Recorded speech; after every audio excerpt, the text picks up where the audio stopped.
Hola, ¿qué tal? Bienvenidos. ¿Cómo están? Buenos días a todos. Hola, buenos Buenos días. días, ¿Qué doctor. tal? Muy buenos días. Buenos días, Altera. Muy buenos días. Bienvenidos todos a esta sesión inaugural del curso de Patología 2021B. Bueno, yo creo que hasta ahorita nada más me conocen los concejales. Me presento con ustedes. Soy el doctor Eduardo Francisco Ramos Rubio. Soy médico patólogo. Actualmente estoy adscrito al Hospital Civil de Guadalajara Fray Antonio Alcalde, aparte de dar clases aquí en el centro universitario. Y pues mi actividad principal es esa, la de ser médico patólogo.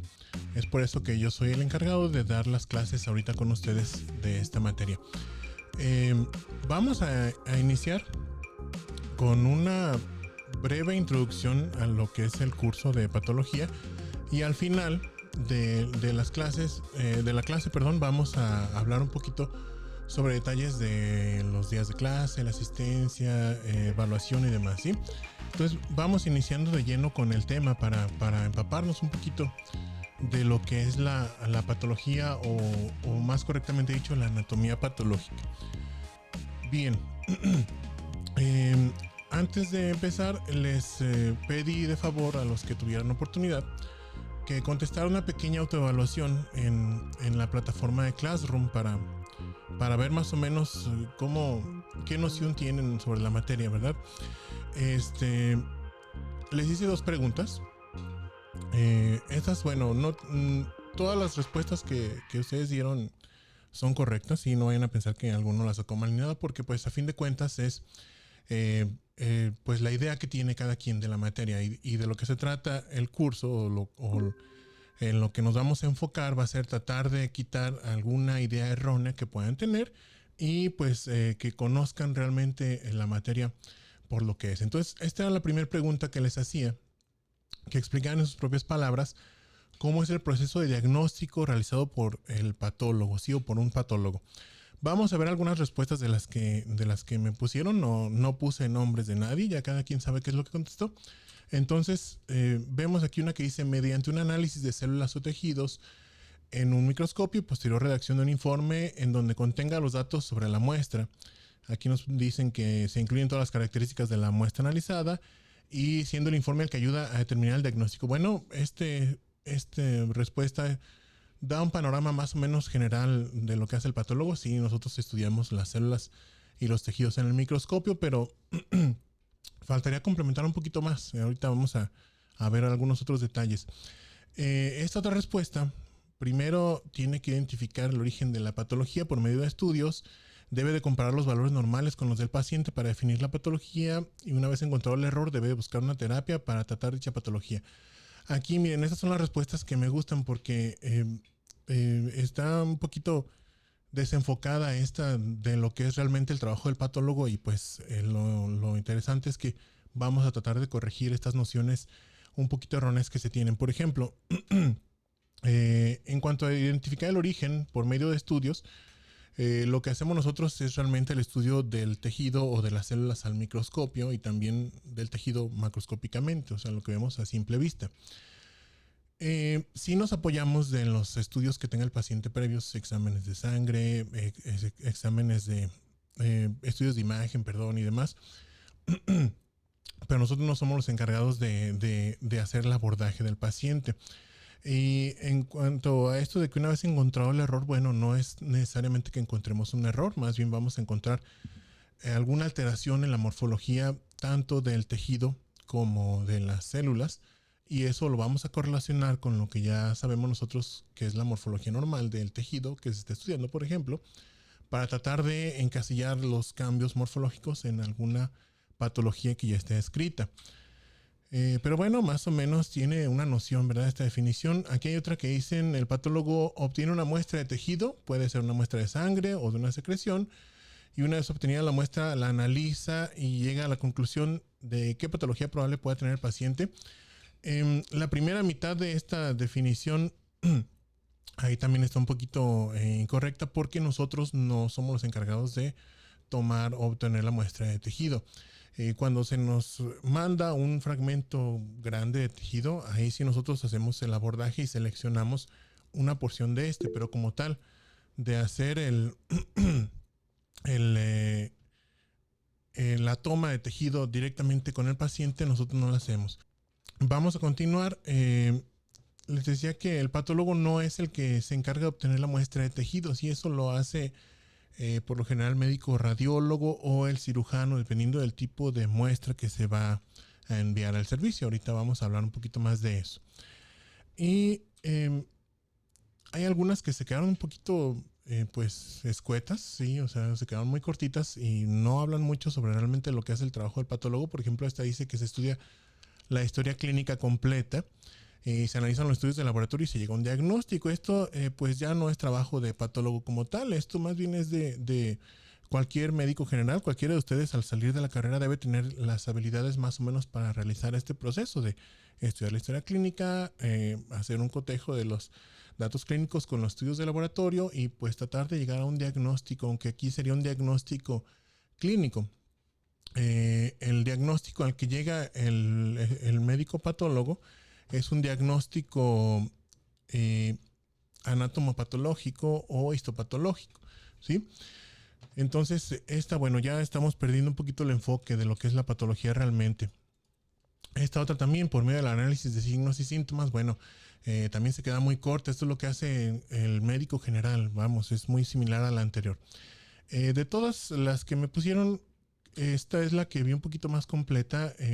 Pues nos dice aquí este compañera, no recuerdo bien quién la puso, que el diagnóstico se realiza por medio de un procedimiento sistemático y bien organizado, examinando muestras a microscopio, habiéndolas preparado con anterioridad para poder analizarlas, y que se puede observarlo o relacionar lo observado en la muestra con los signos y síntomas, además de la historia clínica, hallazgos en la exploración física y situaciones reportadas en la entrevista médica, para finalmente dar un diagnóstico final sobre la enfermedad que padezca el paciente. Esta es la que se aproxima más a lo que es el trabajo del patólogo. Nosotros hacemos una correlación entre lo que estamos viendo y lo que debe ser la morfología normal en el tejido o en las células, pero también nos apoyamos de los datos clínicos que tiene el paciente y de los estudios que tenga previos, ¿sí? Exámenes de sangre, ya les había dicho, estudios de imagen, etcétera.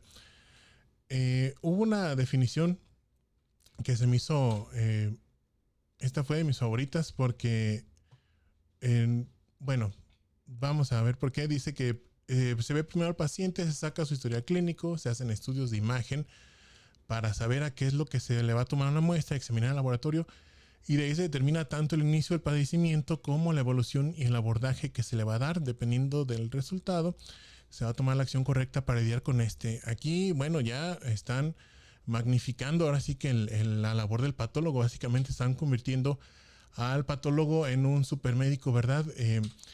Pero esto, bueno, aunque nos gustaría que fuera la realidad, realmente no es así. El patólogo forma parte de un equipo multidisciplinario. Somos en patología un servicio interconsultante, ¿sí? Nos apoyamos siempre de los demás servicios que están atendiendo al paciente, clínicos, quirúrgicos, de imagen, etcétera, ¿sí? Para poder llegar a un diagnóstico o a una interpretación histológica, que sería lo más adecuado, porque no siempre se puede llegar a un diagnóstico definitivo con las muestras que se mandan a patología.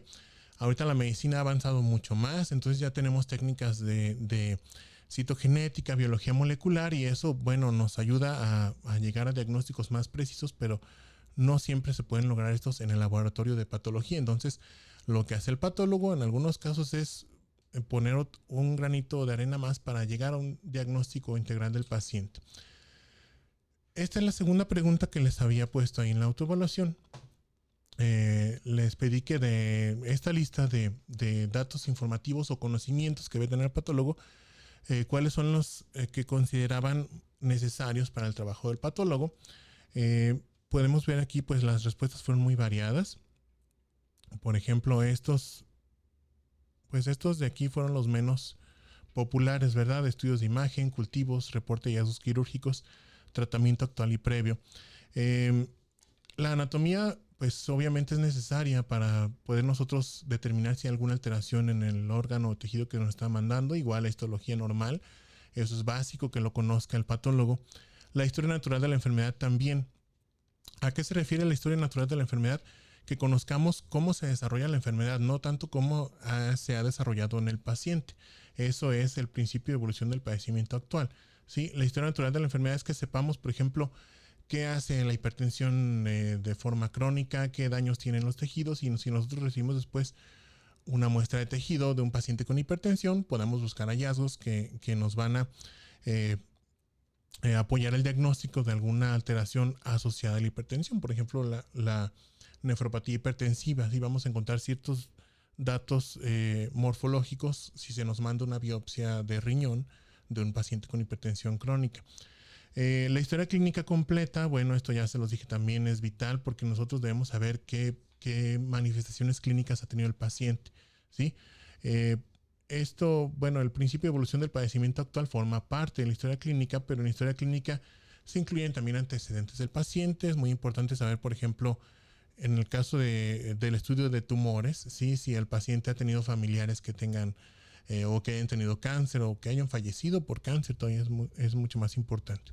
Sí, y estos otros que fueron menos populares también son muy importantes, ¿sí? Realmente la respuesta correcta aquí, entre comillas, correcta, ¿verdad? Era que todos son necesarios para el trabajo del patólogo. Los estudios de imagen, nosotros no somos médicos radiólogos, pero sí tenemos habilidades básicas de interpretar estudios de imagen como radiografías, tomografías. ¿Por qué? Porque en la literatura que nosotros revisamos durante nuestra preparación y durante nuestra actividad diaria, vienen descritas imágenes radiográficas de ciertas lesiones, por ejemplo, ciertos tumores, como tumores de huesos o del sistema nervioso central. Entonces, nosotros buscamos hacer la correlación entre lo que estamos viendo al microscopio con ese estudio de imagen en particular. Los cultivos también, ¿sí? Nunca falla que tenemos algún paciente con una respuesta inflamatoria o con infiltrado inflamatorio un poquito atípico en algún tejido, por ejemplo, que tenga úlceras en colon y que tiene infiltrado inflamatorio ahí muy intenso, y resulta que es un paciente que está sobreinfectado por algún microorganismo atípico, por ejemplo, pacientes con VIH que tienen infecciones por hongos, ¿sí? Como el histoplasma. Entonces es muy importante conocer si al paciente ya se le hicieron cultivos y pues qué salió en esos cultivos. Porque también, y esto lo vamos a ver más adelante cuando veamos el tema de enfermedades infecciosas, hay algunos microorganismos que nos dan patrones más o menos específicos en el tejido, ¿sí? En la morfología del tejido, y pues esto lo correlacionamos y podemos llegar a un diagnóstico. El reporte de hallazgos quirúrgicos también, este fue el menos popular y este realmente es de los más importantes que nos puede aportar el médico que está mandando a la pieza. Esto sería el reporte de lo que encontró el cirujano cuando tomó la muestra, ¿sí? ¿Por qué? Porque si nos mandan una pieza tumoral, por ejemplo, pues ahí vendría descrito qué es lo que encontró el cirujano, cómo estaba el tumor cuando lo abordó, si estaba adherido a X o Y estructura u órgano, y eso nos ayuda a llegar a un diagnóstico definitivo. Y el tratamiento actual y tratamientos previos también son muy importantes para, por ejemplo, patologías inflamatorias como las patologías inflamatorias de la piel, ¿sí? Psoriasis, pénfigo y demás, enfermedades ampollosas y todo eso que nos pueden mandar una muestra, pero que ya no es representativa de la enfermedad porque el paciente está llevando un tratamiento o llevó un tratamiento previo o recientemente y pues esto no se nos especificó. Entonces pues aquí está batallando nada más el patólogo en tratar de descubrir qué es lo que tiene el paciente. Entonces todo esto es bien importante y realmente todos estos datos que les preguntaba son fundamentales para el trabajo del patólogo. Entonces, bueno, vamos haciendo un abordaje ahora sí de lo que es la patología y así en general vamos a hablar cómo trabaja el patólogo y pues vamos iniciando con una pequeña revisión de la historia de la patología, ¿sí?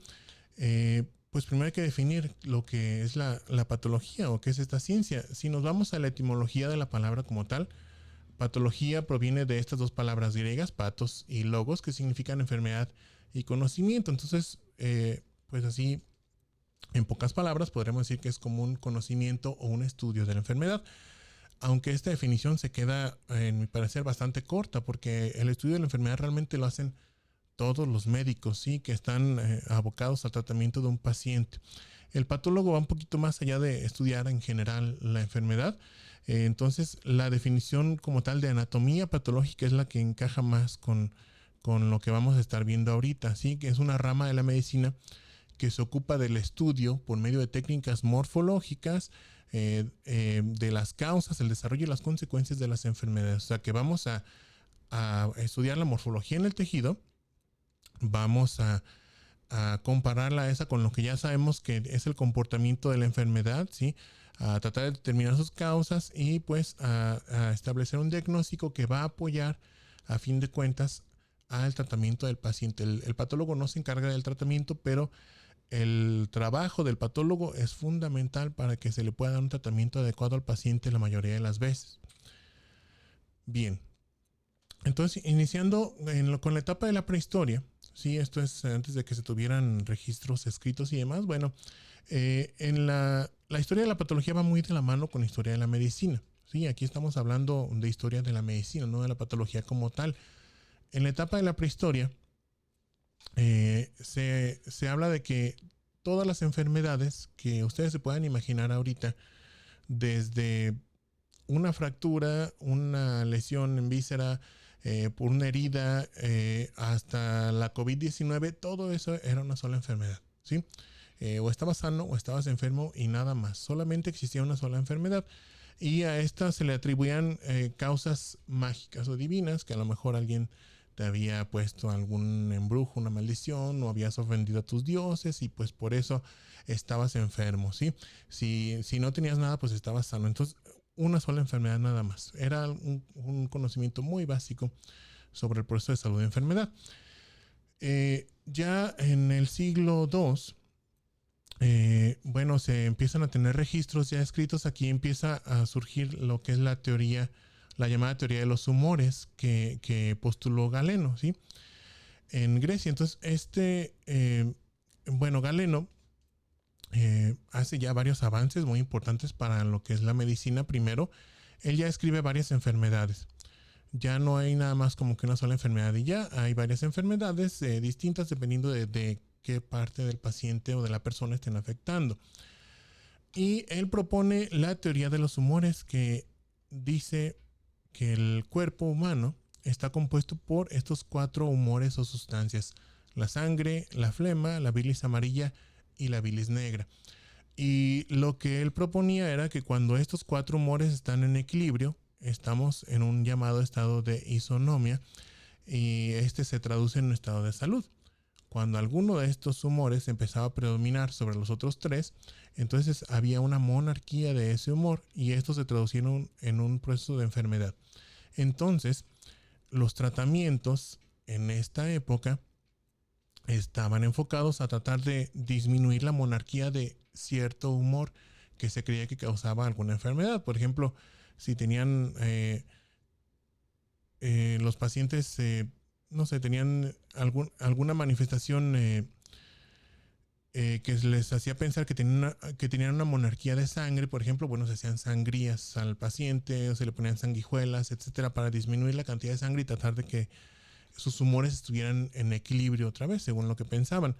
Que si el paciente, por ejemplo, tenía algún malestar de tipo gastrointestinal, bueno, se le ponía en ayuno o se le daban infusiones o porque tenía algún exceso de bilis amarillo o bilis negra. Entonces, los tratamientos eran muy rudimentarios en ese entonces, no estaban enfocados como lo hacemos ahorita con dar medicamentos y demás específicos para algún síntoma. Esta etapa humoral duró muchísimo, sí, desde el siglo II hasta el siglo XV. En el siglo XV ya se dan un avance muy importante en cuanto al desarrollo de la patología, ahora sí como rama de la medicina. Empezando con el trabajo de este doctor, Antonio Benivieni. Él fue un médico italiano que pues él empezó a documentar protocolos de autopsia. ¿Sí? Él empezó a realizar autopsias en personas que fallecían por alguna enfermedad. Él pues investigaba qué manifestaciones había tenido esa persona en vida y después pues abría el cuerpo para ver qué encontraba. Y él empezó a hacer la llamada correlación anatomoclínica, que es en lo que se basa ahorita el trabajo del patólogo, ¿sí?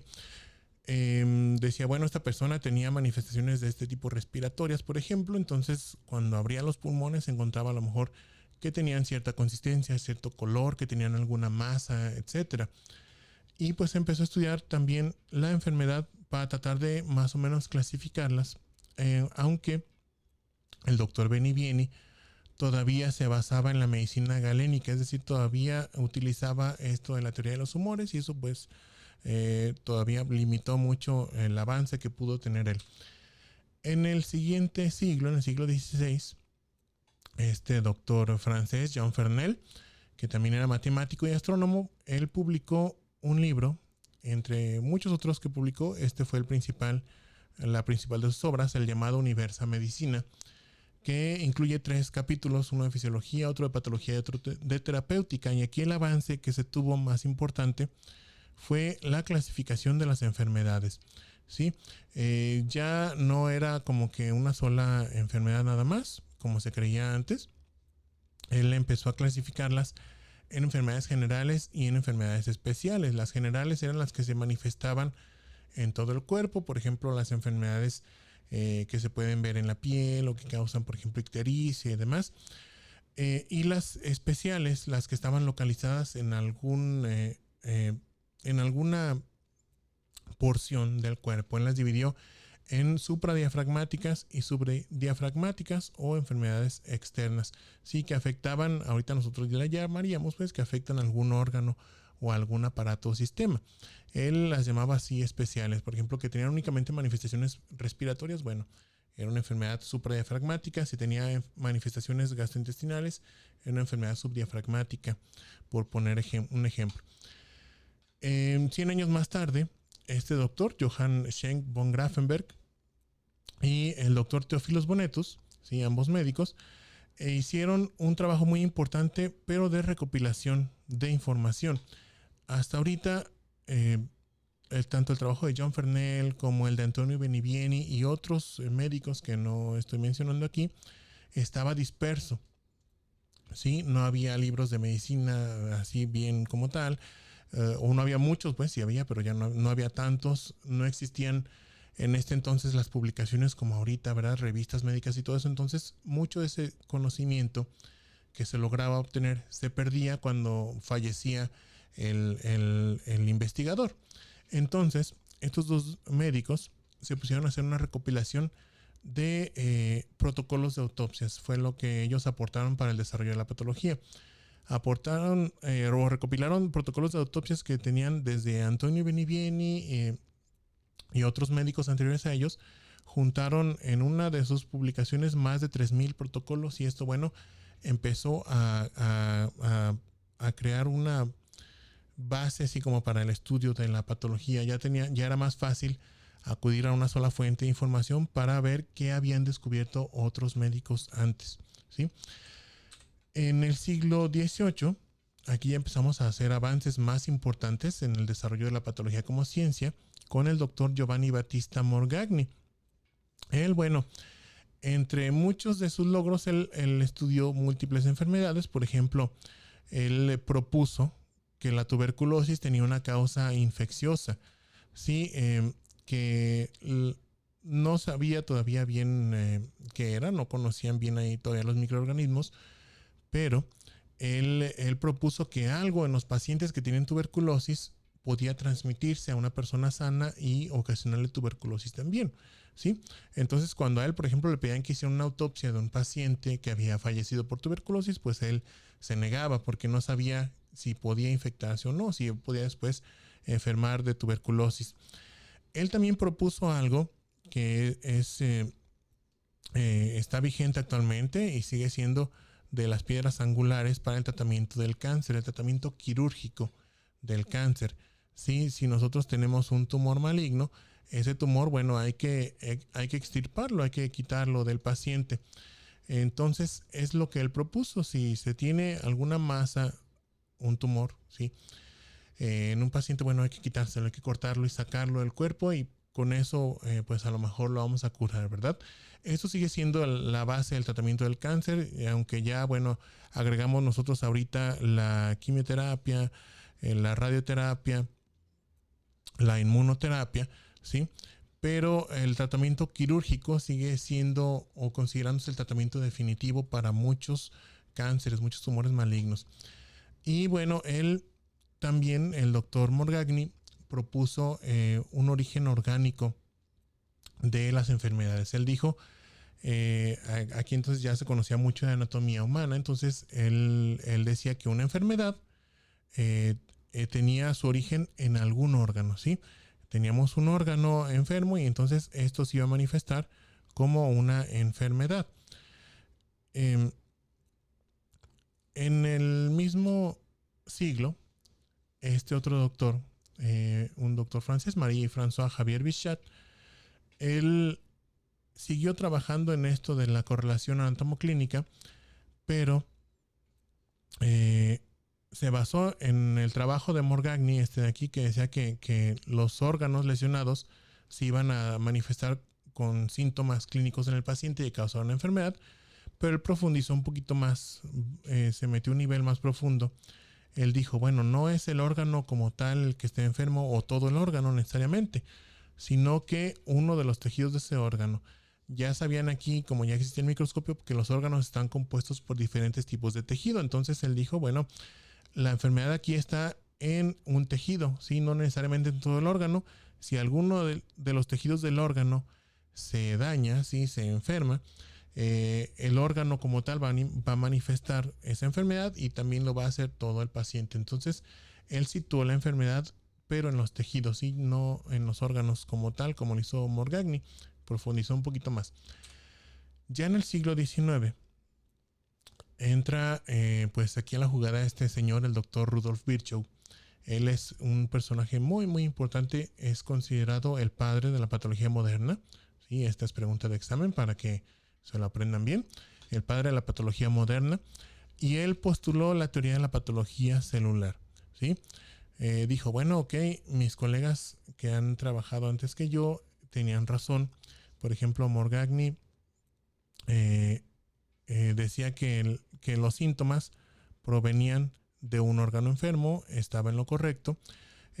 Javier Bichat decía que los síntomas o la enfermedad de un órgano provenía de un tejido enfermo de ese órgano, él también estaba en lo correcto, ¿sí? Pero él dijo, bueno, el tejido a fin de cuentas está compuesto por células. Entonces, si alguna de esas células o la población de células de un tejido se enferma, el tejido va a manifestar síntomas, el órgano va a manifestar síntomas y a fin de cuentas el paciente va a manifestar esa enfermedad. Entonces, él situó como mínimo, como el lugar más pequeño, perdón, de la expresión de una enfermedad a la célula. Y esta teoría sigue estando vigente. Ahorita ya sabemos que existe, por ejemplo, las proteínas, ¿verdad? Son estructuras tridimensionales y plegadas, el ADN, y ya sabemos que estos son componentes ultraestructurales de la célula que no podemos ver en el microscopio convencional. Y alguna enfermedad como tal puede deberse a alguna proteína mal plegada, a alguna mutación en un gen de la célula. Pero si nosotros agarramos ese pedacito, por ejemplo, ese gen mutante y lo aislamos, únicamente vamos a tener un gen mutado, no vamos a tener una enfermedad. Igual si nosotros aislamos una proteína, vamos a tener una proteína mutante, pero no una enfermedad. Es hasta que nosotros introducimos este elemento anómalo en la célula, que la ponemos a la célula a trabajar con esa alteración, es cuando se va a manifestar ahora sí la enfermedad en la célula. Entonces, esta teoría de la patología celular sigue estando vigente hasta ahorita. Ya en la época moderna, bueno, se descubrieron más componentes de la célula, se descubrieron los organelos, las proteínas, los genes y demás componentes de la ultraestructura celular. Pero lo que postuló el doctor Rudolf Virchow sigue siendo vigente. Sí, la teoría de la patología celular, entonces esto hay que entenderla así, o sea que la expresión mínima de la enfermedad se va a dar, pero en la célula. Más pequeño que eso ya no vamos a tener una enfermedad, vamos a tener nada más un elemento anómalo. Bien. En cuanto, eso sería todo en cuanto a la historia de la patología. Vamos a pasar a otro punto que es fundamental para el trabajo del patólogo, que es la biopsia, ¿sí? Muchos de ustedes mencionaron en su definición de lo que era el trabajo del patólogo o cómo hacía el trabajo del patólogo, este término de biopsia. Entonces, ¿a qué nos referimos con una biopsia? Bueno, una biopsia, si nos vamos a la etimología de la palabra, viene de las palabras griegas bios y opsis, que significan vida y visión. Entonces, como una visión o un elemento que nos va a dar una visión de un proceso en vida. ¿Sí? Este término fue acuñado por este doctor, Ernest Henry Besnier, en el siglo XIX. Y este fue un salto muy importante en el desarrollo de la patología, porque si recuerdan, antes de que existieran las biopsias, todos los médicos estudiaban, pero autopsias, ¿verdad? Entonces, si teníamos nosotros una autopsia, o sea, para estar estudiando una autopsia, ¿qué quiere decir? Pues que el paciente ya se nos murió, ¿verdad? No está con vida. Y entonces el concepto este de la biopsia, bueno, este nos permite nosotros brindarle al paciente una oportunidad de seguir con vida, ¿sí? De seguir de darle un tratamiento oportuno para tratar esa enfermedad antes de que pues termine en un proceso de muerte este paciente, ¿sí? Y ese fue como que lo que más revolucionó la biopsia en cuanto a la medicina y a la patología. Hay muchas indicaciones para una toma de biopsia. Aquí vemos las principales. Nos ayuda a determinar la naturaleza de una enfermedad, es decir, qué tipo de enfermedad estamos viendo, si es una enfermedad inflamatoria, infecciosa, una neoplasia, por ejemplo, o un tumor. Establecer el comportamiento biológico de las neoplasias, esto ya es en caso de tumores, para, mediante la determinación de su variedad histológica, es decir, que vamos a saber si un tumor es benigno o maligno, y si es, aparte de benigno o maligno, qué tipo de tejido le dio origen, si eso es a lo que se refiere la variedad histológica, si proviene, por ejemplo, de tejido epitelial, de tejido conectivo, etcétera, porque todo eso es importante para poder determinar qué comportamiento biológico va a tener en el paciente, qué le va a hacer al paciente ese tumor. Nos sirven también para determinar la extensión de una lesión, qué estructuras está invadiendo, si es una lesión localizada o es una lesión invasora, ¿sí? Esto en el caso de los tumores o las neoplasias es muy importante. Comparar evolutivamente el curso de una enfermedad, ¿sí? Para saber si una determinada enfermedad está en una etapa temprana o en una etapa avanzada en un paciente. Eso nos sirve la biopsia. Y también en ocasiones, esto es también muy importante, sirve como tratamiento definitivo de algunas lesiones tumorales, porque pues los vamos a extirpar de forma completa. Sí, ahorita vamos a abundar un poquito más sobre esto. En cuanto a los tipos de biopsias, las podemos clasificar así en general en estos dos grupos: percutáneas y a cielo abierto. Las percutáneas son en las que vamos a tener nosotros la piel y vamos a incidir directamente a través de la piel para tomar una muestra de tejido de alguna lesión que se esté estudiando, ¿sí? En las que son a cielo abierto, bueno, vamos a nosotros a abrir la piel como tal y a exponer esa lesión que se quiere estudiar, ¿sí? Es la diferencia entre una y otra.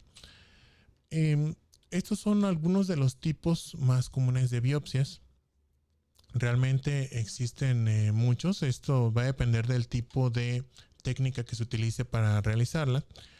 Pero aquí, bueno, vamos a clasificarlas estas en dos grupos también, dependiendo del material que nos van a dar. Estas primeras dos, la citología exfoliativa y la biopsia por aspirado con aguja fina o BAF, nos van a dar células. Entonces, el estudio que vamos a hacer aquí es una citología, ¿sí? Las otras que vemos aquí van a darnos una muestra de tejido. Entonces, el estudio que se va a obtener aquí es un estudio histopatológico, ¿sí? Es la diferencia que tienen estos tipos de biopsia en general. Las citologías es el estudio de células y el estudio histopatológico es el estudio del tejido. Ambos son complementarios, pero algunos tienen sus ventajas uno contra el otro, ¿sí? Ventajas y desventajas. Por ejemplo, en las citologías podemos ver mucho mejor la morfología celular que en el estudio histopatológico, porque las células tienen un proceso más corto, no alteramos tanto la morfología. Entonces es más fiel la morfología celular en la citología que en el estudio histopatológico. Pero en la citología no podemos ver la disposición de las células, es decir, el acomodo. ¿Sí? En algunas lesiones se puede ver algunos esbozos del acomodo, por ejemplo, que si forman papilas o grupos sólidos, etcétera, pero es muy limitado. En cambio, en el estudio histopatológico, cuando vemos el tejido, podemos ver ahora sí el acomodo de esas células y eso es fundamental para poder obtener un diagnóstico morfológico de esa lesión. Bien, pues vamos a ver algunos ejemplos así rápidamente en imágenes. La citología exfoliativa es cuando hacemos un raspado de una superficie de un tejido para obtener células y después las células las extendemos sobre una laminilla de vidrio para poderlas teñir y visualizar al microscopio. Aquí tenemos el ejemplo más común, que es la citología cervicovaginal o el estudio del Papa Nicolau, ¿verdad? También llamado así.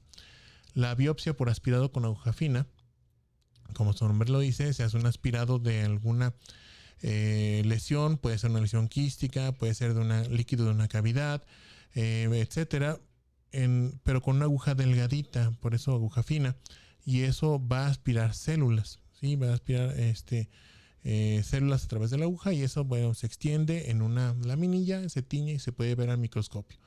Esta se tiene que apoyar de algún método para poder visualizar la lesión que se va a biopsiar.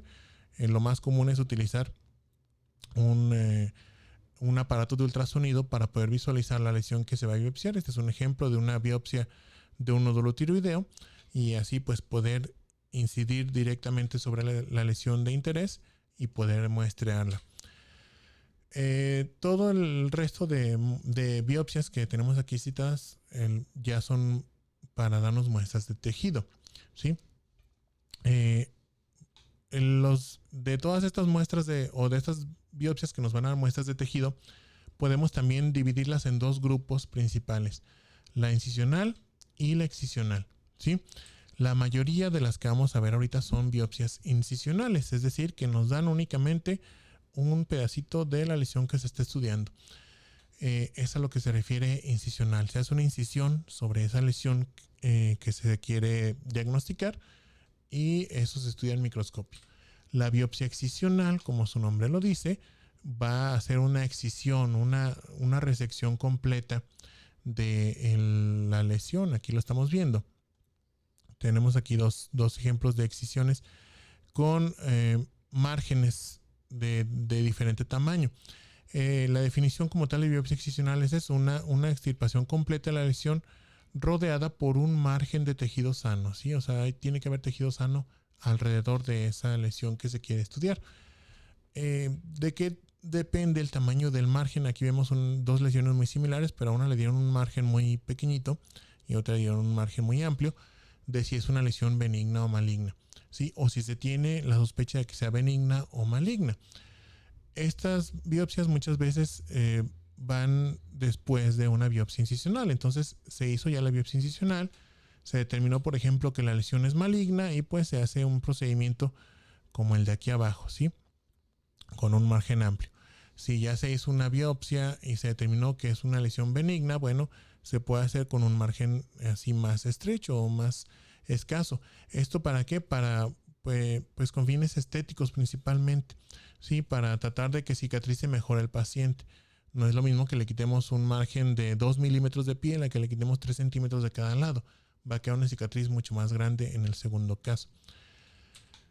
Bien, aquí tenemos algunos ejemplos de biopsias de tipo incisional. Esta es una biopsia sacabocado, se llama así porque se utiliza un bisturí circular como este que vemos en la imagen. Este bisturí corta un cilindro de tejido. Estas se utilizan más en la patología cutánea. Aquí se está tomando una biopsia de piel. Se corta ese cilindro y se desprende ya con unas tijeras o con un bisturí para enviarlo a patología. La biopsia sacabocados es muy parecida. Aquí se utiliza una pinza que va a morder el tejido y donde muerde esa pinza es el tejido que se va a desprender. Se utiliza mucho, por ejemplo, en la toma de biopsias endoscópicas de esófago, estómago, duodeno o del intestino delgado o grueso. La biopsia con Trucut, esta es muy común, por ejemplo, para el estudio de lesiones del riñón, del hígado, biopsias de mama, ¿sí? Se utiliza una aguja muy parecida. La técnica es muy similar a lo que vimos en la BAF, pero la aguja es mucho más gruesa. Entonces, al incidir sobre el tejido, bueno, se va a venir un cilindro de ese tejido dentro de la aguja y eso es lo que se va a mandar a estudio histopatológico. La biopsia por rasurado que vemos aquí, esta como su nombre lo dice, vamos a rasurar la lesión. Esta se utiliza más en las lesiones de la piel, pero aquí, ojo, hay que tener mucho cuidado. Es para lesiones que se tiene una muy alta sospecha de que sean benignas. ¿Por qué? Porque vamos a suponer que esta lesión fuera un tumor maligno, entonces los tumores malignos normalmente infiltran hacia la profundidad. Si nosotros hacemos un rasurado, vamos a dejar aquí tumor residual, ¿sí? Infiltrando, y aquí en el lecho quirúrgico, aquí vamos a provocar sangrado, vamos a exponer vasos sanguíneos y esto puede hacer que empiece a haber metástasis de ese tumor.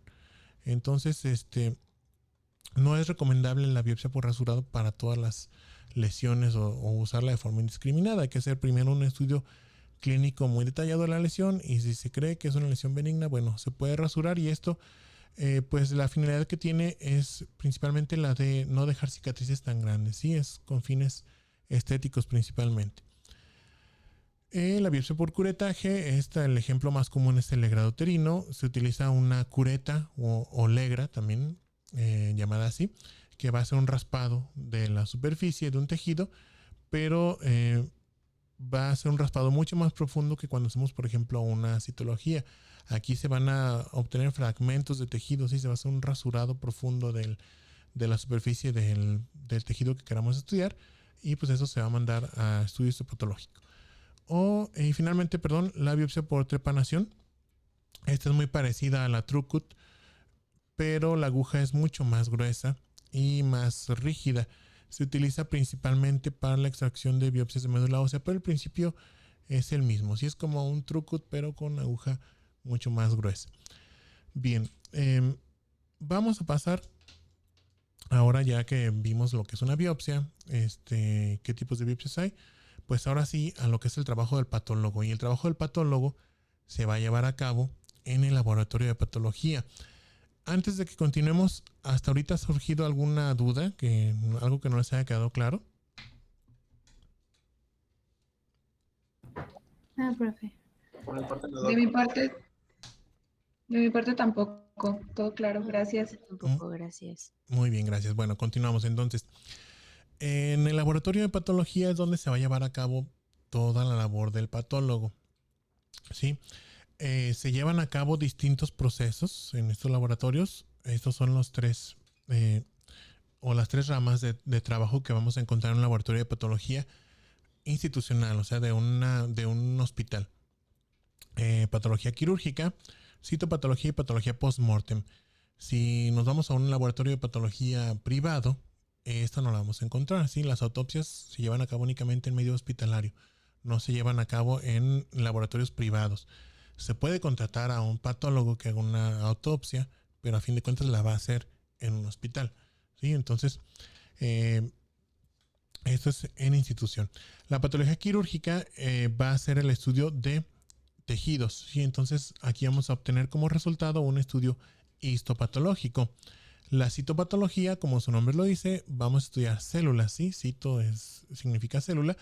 Entonces aquí vamos a estudiar frotis o extendidos citológicos como el de la citología cérvico-vaginal, las biopsias por aspirado con hoja fina, aspirados de cavidades de líquidos, etc. Y la patología post-mortem, bueno, es el estudio de las autopsias, ¿sí? Para tratar de determinar cuál fue la causa de la muerte de una persona cuando no se pudo diagnosticar en vida.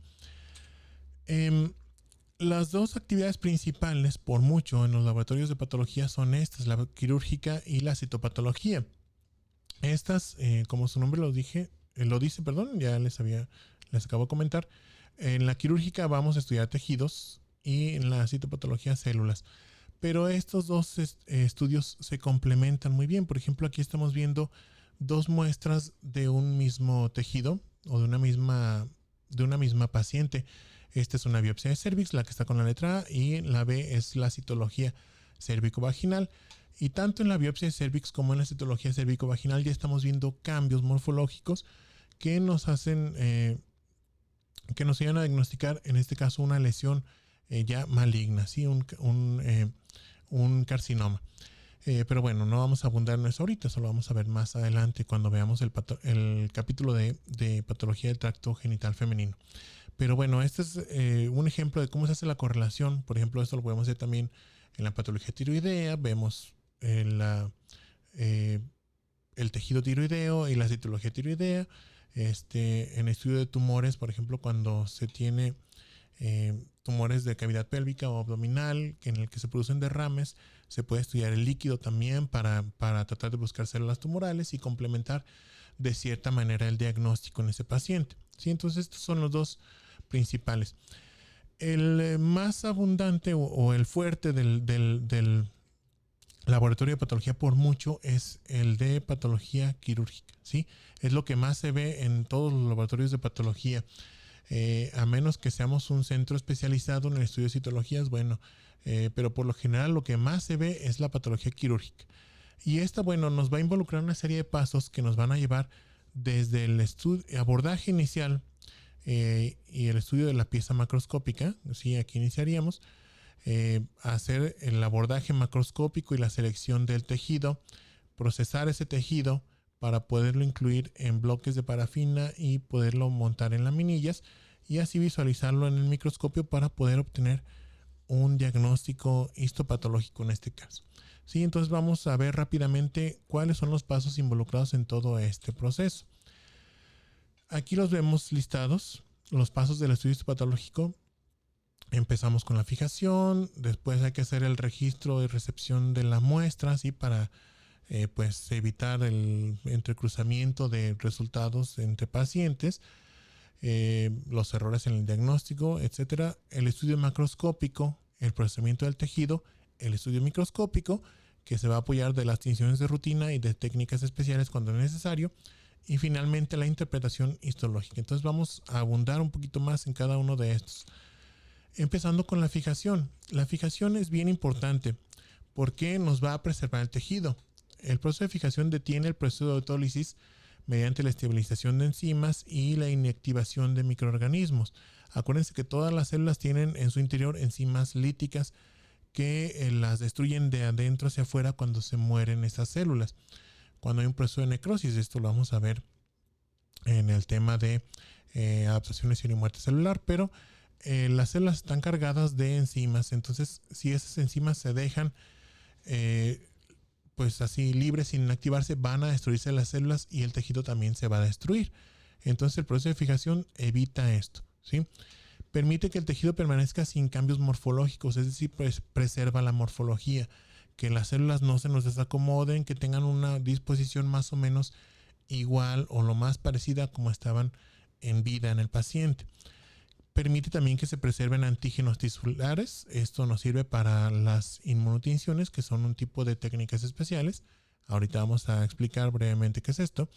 Y también nos produce un endurecimiento leve del tejido. Esto nos va a facilitar la manipulación para poder hacer esto de aquí, ¿verdad? Para poder manipular el tejido y cortarlo, para seleccionar así las porciones que se van a estudiar. No podemos nosotros estudiar todo el tejido completamente en todos los casos. Cuando son muestras pequeñas sí se puede, pero cuando son órganos grandes, por ejemplo, este de aquí es una próstata, ¿sí? No se puede, porque sería mucho tejido, consumiríamos muchos recursos de laboratorio y también aumentaríamos el tiempo para poderle dar al paciente un diagnóstico. Entonces este endurecimiento, bueno, nos facilita en la manipulación del tejido para poder hacer ese corte macroscópico y poder seleccionar qué porciones de ese tejido se van a estudiar. Bien, ¿qué le pasa al tejido durante la fijación? Durante la fijación, bueno, va a depender esto del fijador que se utilice. Nosotros utilizamos principalmente el formaldehído o formol. ¿Qué es lo que va a hacer el formol? El formol crea enlaces cruzados entre todas las proteínas de la célula. Aquí tenemos una célula más o menos ahí representada, ¿verdad? Con algunos organelos. Entonces, lo que hace el formol es crear como una red, ¿verdad?, de enlaces entre las proteínas de la célula para poder mantener en su lugar a todos los organelos, proteínas y demás, que la célula no se colapse también, que no pierda su forma. Y aparte se inactivan las enzimas que tienen aquí en sus lisosomas, ¿verdad?, adentro de las células, para que no se vaya a destruir esa célula.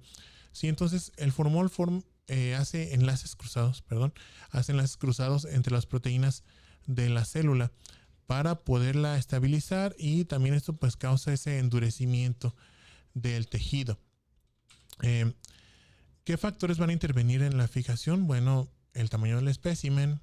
Entre más grande necesita más tiempo para fijarse. El tiempo que dure sin fijador, esto es importante para la calidad de la fijación. Las muestras se deben fijar inmediatamente después de que, o debe empezarse el proceso de fijación inmediatamente después de que se extirpe el tejido. Toda muestra de tejido que en cuanto se desconecta de la circulación del paciente empieza a morir, empieza a alisarse. Entonces, lo ideal es que inmediatamente se deposite en un frasco con solución fijadora. El tiempo de exposición al fijador también es muy importante para una adecuada fijación. Esto va de la mano con el tamaño del espécimen, ¿sí? Muestras más grandes necesitan más tiempo, muestras más pequeñas, bueno, se fijan más rápido. La temperatura también nos va a modificar el tiempo de fijación. Si nosotros aumentamos un poquito la temperatura, se va a aumentar, a reducir el tiempo de fijación, aumenta la velocidad con la que se fija ese tejido, pero también aumenta la tasa de autólisis en las células. El fijador, vamos a borrar estas notitas. Si nosotros tenemos aquí una muestra de tejido, ¿sí? Este es un tumor, por ejemplo. Lo sumergimos en fijador. ¿Sí? Aquí está en fijador. El fijador va entrando desde la periferia hacia el centro de la muestra. Entonces, lo primero que se fija es esto, y de ahí se va fijando hacia adentro la muestra de tejido. Entonces, lo último que se va a fijar pues va a ser el núcleo o el centro, la parte más interna de esa masa de tejido, de ese fragmento de tejido. Entonces, si nosotros aumentamos la temperatura del tejido, el fijador va a entrar más rápido, pero también aquí se nos puede lisar la muestra en el interior y entonces haber daños al tejido en esa parte. Por eso no siempre se recomienda la fijación a altas temperaturas. Altas temperaturas entre comillas, se recomienda máximo 56 grados o que no pase de 60 grados centígrados, pero lo ideal es fijar a temperatura ambiente. Y la proporción es muy importante también. ¿Qué cantidad de fijador vamos a utilizar? Esto no se ponen de acuerdo los autores. Algunos recomiendan un volumen de 10:1 o de 20:1 con respecto al tejido. O sea, 10 partes de fijador por una parte de tejido. ¿Por qué esto es importante? Porque el fijador, bueno, va a tener moléculas, ¿verdad?, de fijador. Por ejemplo, serían moléculas de formol. Entonces, conforme va entrando la solución al tejido, esta solución se va desaturando, ¿sí? Aquí está muy saturada, aquí está menos saturada y aquí está muy poco saturada.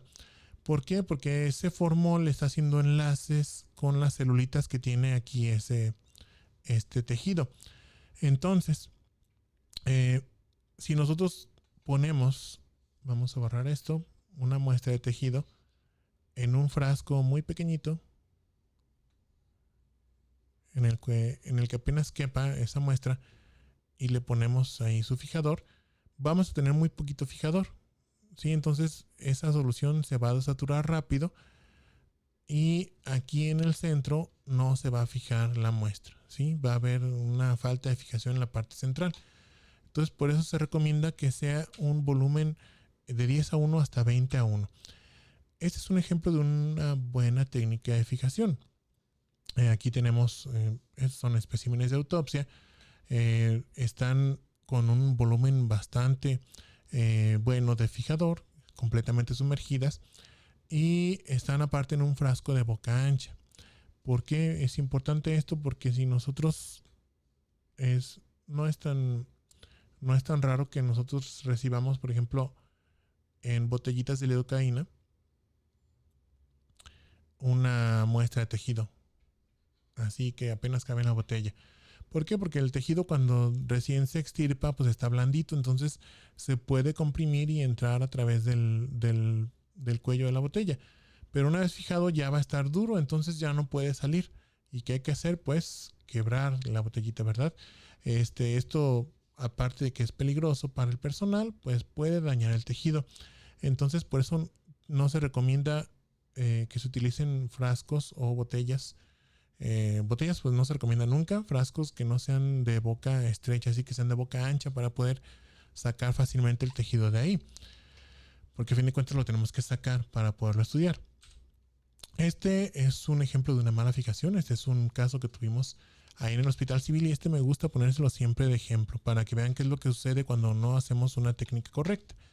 Estas son unas amígdalas y bueno, una de ellas está libre aquí en esta botella, que no es lo más ideal, era una botella de suero, pero esta otra nos llamó la atención que estaba dentro de una jeringa, ¿sí? Entonces dijimos, bueno, ¿qué pasó aquí?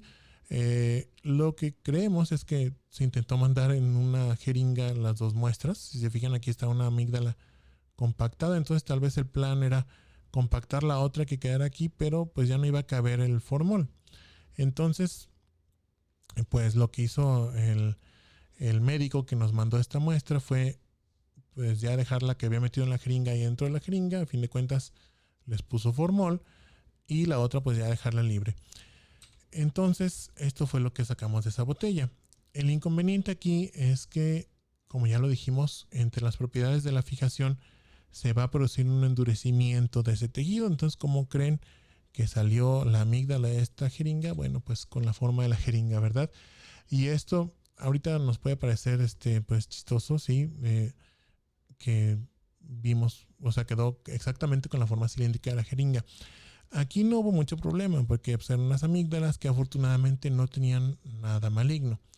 Pero si tuviéramos, por ejemplo, una lesión tumoral en la que se refieren límites quirúrgicos, por ejemplo, que se pone una sutura y dicen que este es el límite superior, se ponen dos suturas o dos hilos de sutura y dicen que es el límite inferior, etcétera, ¿sí? Y nosotros después esto lo compactamos y lo dejamos en un frasco todo apretujado, pues esa tumoración va a tener algo como esto, le va a pasar algo como esto, ¿sí? Se va a deformar y los límites o las referencias anatómicas pues muchas veces se pueden perder por esa deformación de la pieza quirúrgica, y esto pues va a tener implicaciones en el tratamiento o en el pronóstico del paciente. Si nosotros no sabemos decir o identificar bien si por ejemplo algún límite quirúrgico estaba en contacto con el tumor, si fuera un tumor esto que se mandó, pues ¿qué más va a hacer el cirujano, verdad? ¿Cómo va a poder ampliar un margen, por ejemplo, si no sabe cuál margen es el que está en contacto? Y esto por una deformación de la pieza. Entonces es muy importante evitar estas situaciones. Los fijadores que se utilizan, ya se los había mencionado, este es el más utilizado. Las soluciones de formaldehído. Dependiendo de cómo la preparemos, le vamos a llamar formalina neutra amortiguada o formol. Esta formulita está bien sencilla. Si ustedes toman formaldehído concentrado, que ustedes lo van a encontrar concentrado al 37%, ¿sí? Porque es una solución gaseosa. Esto lo vamos a tomar como que si fuera el 100%, ¿sí? Una solución saturada. Entonces, esto lo van a diluir al 10% en agua. De preferencia agua destilada por lo menos. Eso se va a llamar formol nada más. Si le agregamos sales de fosfato y de sodio, vamos a amortiguar el pH, entonces se va a llamar formalina neutra amortiguada. Pero lo más común es utilizar esta, ¿sí? Es lo más fácil de obtener. Si no se puede amortiguar la solución, bueno, aunque sea formol, pero con una concentración adecuada, porque si lo dejamos muy diluido o muy concentrado, también va a tener implicaciones en el tejido. Estos otros fijadores son menos utilizados, se utilizan en situaciones especiales, por ejemplo el líquido de Boine, este de aquí, nos sirve muy bien para el tejido testicular o los ganglios linfáticos. El glutaraldehído se utiliza para la microscopía electrónica. El alcohol, ese aunque a lo mejor alguno de ustedes ya escuchó que el alcohol sirve como fijador para el tejido, y si no, probablemente lo van a escuchar cuando ya estén en la práctica profesional. Yo espero que no, pero a lo mejor alguno que otro de ustedes lo llegue a escuchar, que el alcohol sirve como fijador de los tejidos. No. Sí, el alcohol se utiliza para fijar citologías nada más. En los tejidos va a causar mucha compresión por deshidratación. Entonces va a modificarnos la arquitectura del tejido. Aparte, el alcohol no preserva los antígenos tisulares. Y eso es bien importante para las tinciones especiales que podemos necesitar después para el diagnóstico de ese paciente. Entonces no se recomienda utilizar alcohol como fijador en tejidos. Estos otros dos ya están prácticamente en desuso.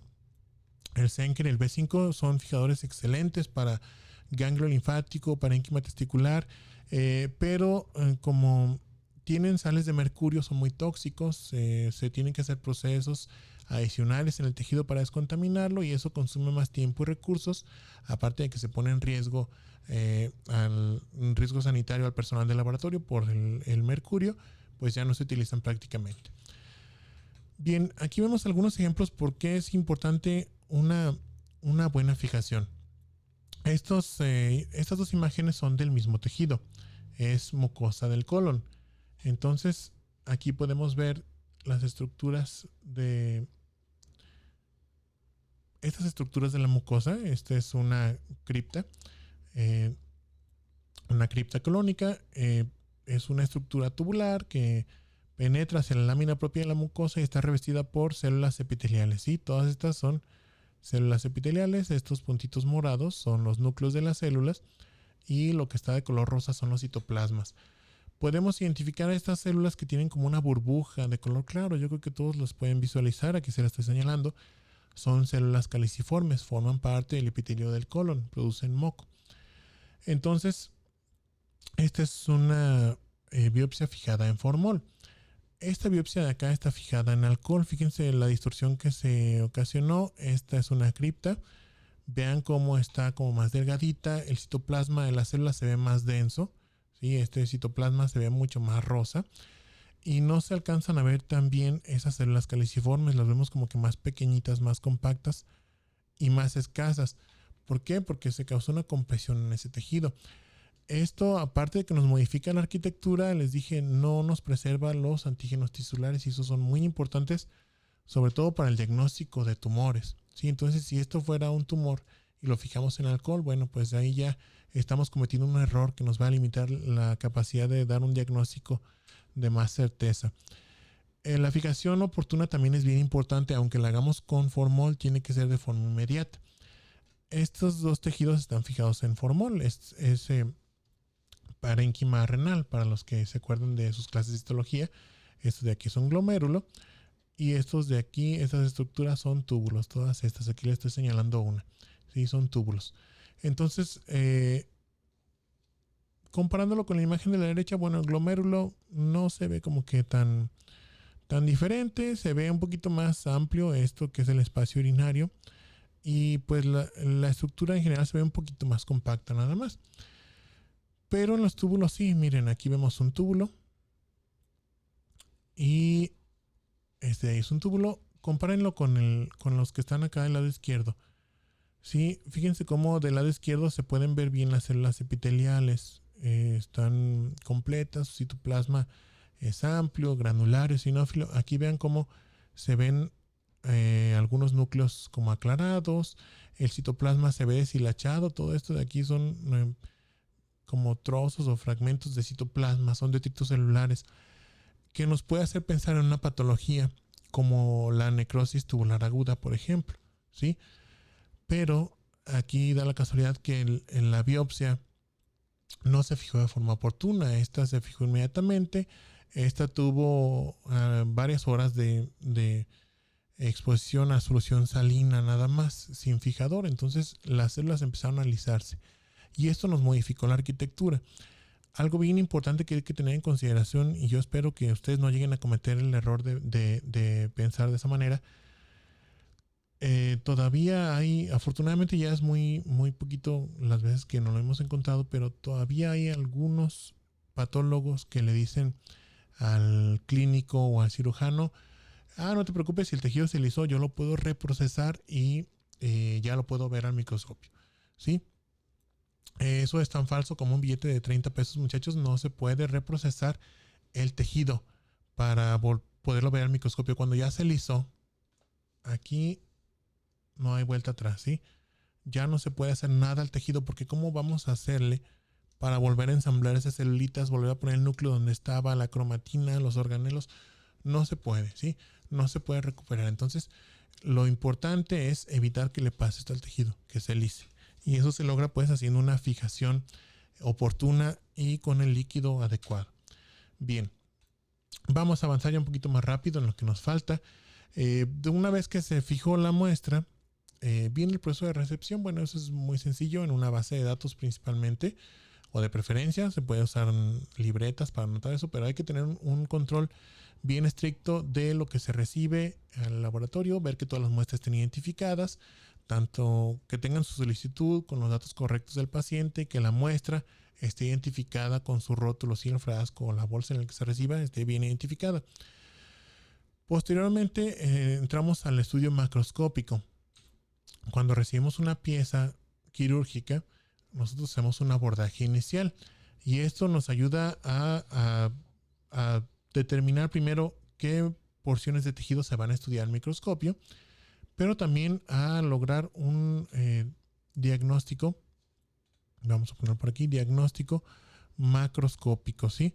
El diagnóstico macroscópico es bien importante porque ese nos va a ayudar a orientar la búsqueda en el microscopio cuando ya tengamos las laminillas. En el caso de este estudio, esta es una glándula prostática. Aquí vemos la glándula en vista panorámica y acá ya están los cortes, ¿sí? Entonces podemos ver, este de aquí sería la uretra, esta estructura es el verum montanum. Entonces esta es la cara posterior, la zona periférica, esta sería la cara anterior, ¿sí? Entonces aquí ya está, ya entra en función eso que les dije, conocer la anatomía, ¿verdad? Pero podemos ver que en la cara posterolateral derecha de esta próstata se ve esta zona que está como que más nodular, se ve como un nodulito mal definido y se ve de un color más blanquecino o amarillento, ¿sí? Ese es un tumor, en esta próstata ese es un tumor, aquí lo vemos también, más o menos se delimita ahí, no crean que es tan buena la delimitación de este tumor. Y entonces nosotros tomamos nota de lo que encontramos, aquí está, miren la representación de esta lesión, para poder hacer la búsqueda intencionada cuando nosotros veamos las laminillas. Pero ya con esto que vimos aquí, con este abordaje inicial, tenemos ya en mente que en esa zona muy probablemente hay un tumor y es lo que vamos a buscar al microscopio. El diagnóstico macroscópico es bien importante porque algunos autores hablan de que más o menos el 90% de los diagnósticos macroscópicos coinciden con el diagnóstico microscópico, ¿sí? Entonces, es importante hacer un correcto abordaje para poder hacer una búsqueda intencionada más eficiente ya en el microscopio. Nosotros tenemos, bueno, varios materiales y aparatos que nos ayudan a hacer un abordaje macroscópico más fácil, sobre todo para labores de enseñanza. Esta es una estación MacroPad que tenemos ahí en el Hospital Civil Fray Antonio Alcalde, donde, bueno, esta de aquí es una cámara, ¿sí? Aquí la muestra estaría acá abajo, esta es una plancha, aquí estaría la muestra, entonces se le toma la foto y en esta pantalla se puede manipular la imagen para no estar manipulando tanto el tejido y lo dañar, ¿sí? Con fines de enseñanza. Aquí vemos, por ejemplo, este es uno de los de mis colegas adscritos allá al hospital, haciendo labor de enseñanza con una de los residentes. Bien, una vez que se hizo el abordaje macroscópico, viene ahora sí el procesamiento del tejido. El procesamiento del tejido se lleva a cabo en un área especial del laboratorio de patología y incluye estas etapas: la deshidratación, aclaramiento, infiltración, inclusión en parafina, corte del microscopio y tinción de rutina. Sí, ese es el procesamiento del tejido. ¿Qué le pasa al tejido durante el proceso? Bueno, o por qué se hace este proceso del tejido. Si recuerdan ustedes, las células están compuestas más o menos, dependiendo del autor cambia un poquito, pero como un 75% de agua, ¿sí? Entonces, este es el núcleo de la célula, ¿sí? Entonces, el agua que tienen las células permite que se lleven a cabo todas las funciones biológicas de la célula, porque pues, sirve como solvente para las diferentes sustancias que tiene aquí la célula, las moléculas y demás, pero también sirve como un medio para que se lleven a cabo las reacciones enzimáticas y todo eso que necesita la célula para poder obtener energía y para poder llevar a cabo sus funciones. Entonces, el agua es muy importante y pues es lo que es fundamental para la vida aquí en nuestro planeta porque pues así nos hemos adaptado, ¿verdad? La vida aquí en el planeta se adaptó para utilizar el agua como un medio para poder llevar a cabo reacciones químicas que permiten la vida de las células. Entonces, mientras tenga agua la célula, se pueden seguir llevando a cabo reacciones químicas aquí. Entonces, si tenemos una enzima lítica, esta puede seguir reaccionando, ¿sí? Y nos va a destruir la célula. Entonces, ¿qué es lo que va a pasar? Con el tiempo se nos va a destruir esa célula. Por lo tanto, para nosotros evitar esto, vamos a quitarle toda el agua a esa célula, ¿sí? Le quitamos el agua y pues la cambiamos por un líquido que sea inerte, pero que aparte la puede endurecer la célula para poderle hacer cortes, ¿sí? Para poder hacer cortes muy delgaditos de esa célula y poderlos ver al microscopio. ¿Cuál sería esa sustancia? La parafina, ¿sí? Esa es la finalidad que tiene el proceso del tejido. Quitar el agua y cambiarla por parafina. Pero como lo hacemos, no podemos simplemente introducir el tejido en parafina líquida y listo, ¿sí? Se necesitan diversos pasos. Entonces, ¿cuál es el primero? Vamos a seguir trabajando con una celulita para que se entienda más fácil. El primer paso es sumergir el tejido en alcohol. Alcohol. ¿Sí? El alcohol es hidrofílico, entonces nos va a atraer al agua, ¿verdad? Va a atraccionar el agua que tiene la célula para empezarla a deshidratar. Entonces, ese es el primer paso, ¿sí? Ese es el primer paso, la deshidratación. Este alcohol, va a ir aumentando en proporción o en concentración. Empezamos con alcohol al 70%, al 80%, al 96% y al 100% o alcohol absoluto. Y esto va a hacer una extracción gradual de esas moléculas de agua que tiene la célula para no deshidratarla de forma tan abrupta o tan rápida, porque si no esa célula se nos va a encoger, ¿verdad? Va a compactarse. Entonces la vamos sacando poco a poquito. Acuérdense que ya aquí está la red de enlaces que hizo el fijador y eso medio estabiliza la célula, pero si hacemos una deshidratación brusca se nos va a contraer. Entonces, al final del paso de deshidratación vamos a tener una célula que ya no tiene agua en su interior, lo que tiene es alcohol, ¿sí? Perdón por el ruido, tiene alcohol. Entonces, el alcohol ya se puede mezclar con la parafina. No, ¿sí? La respuesta es no, no se puede mezclar todavía con la parafina, entonces no podemos meter a la parafina todavía ese tejido, que necesitamos un paso de enlace, ¿sí? El alcohol se diluye en el gilol o gileno y en la parafina también, ¿sí? Estos sí se pueden mezclar. Es como un intérprete, ¿verdad? Aquí el gilol.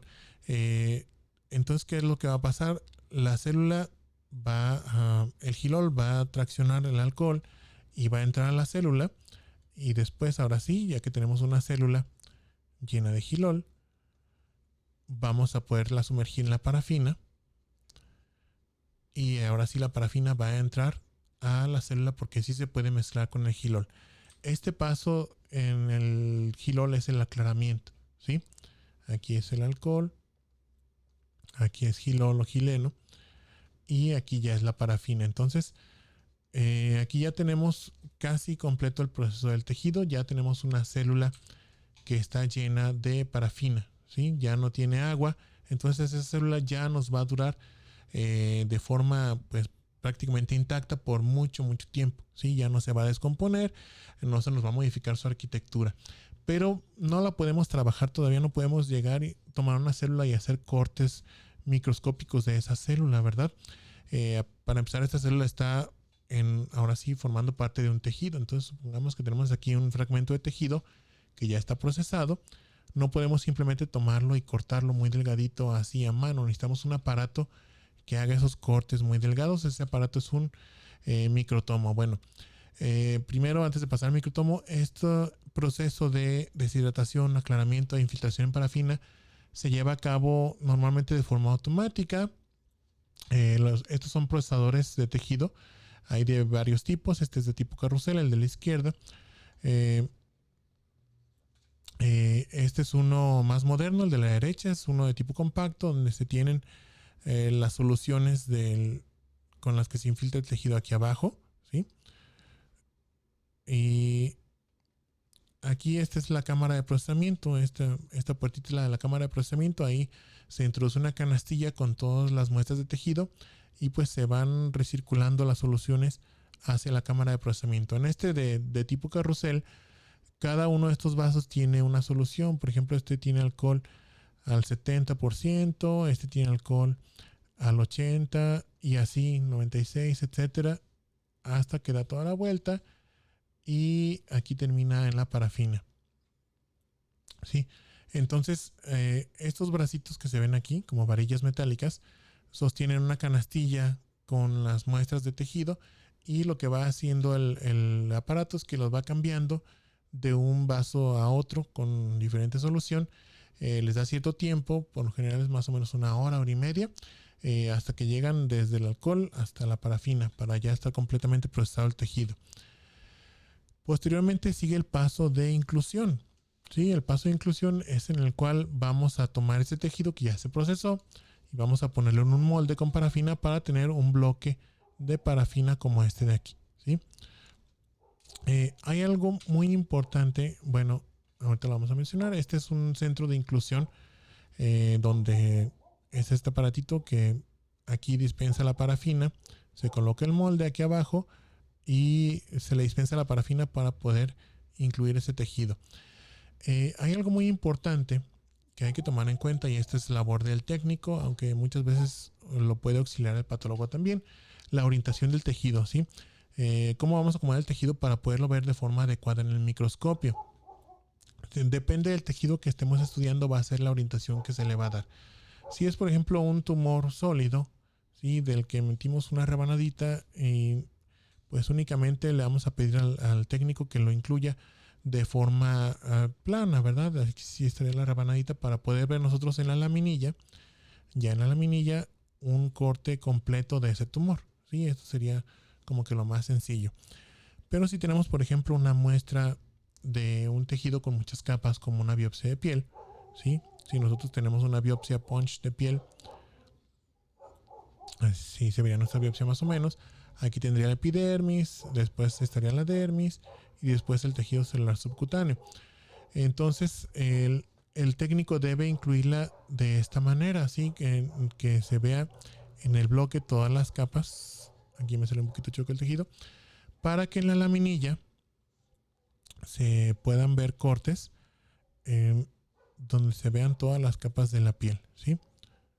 Aquí veríamos varios cortecitos del tejido y se verían todas las capas de la piel en cada uno de esos cortes, ¿sí? Si por ejemplo el técnico incluye de esta manera el cilindro de piel, ¿sí? Que esto sea bueno, vamos a borrar esto.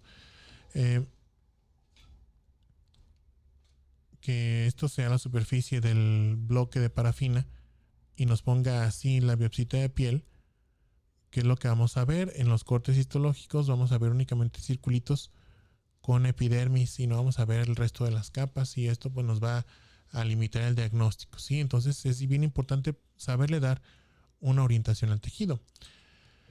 Bien, una vez que se tiene el bloque de parafina, se pasa al corte en el microtomo. Es este aparato que nos hace cortes muy delgaditos. Lo usual es tener cortes de unas 3 a 5 micras. ¿sí?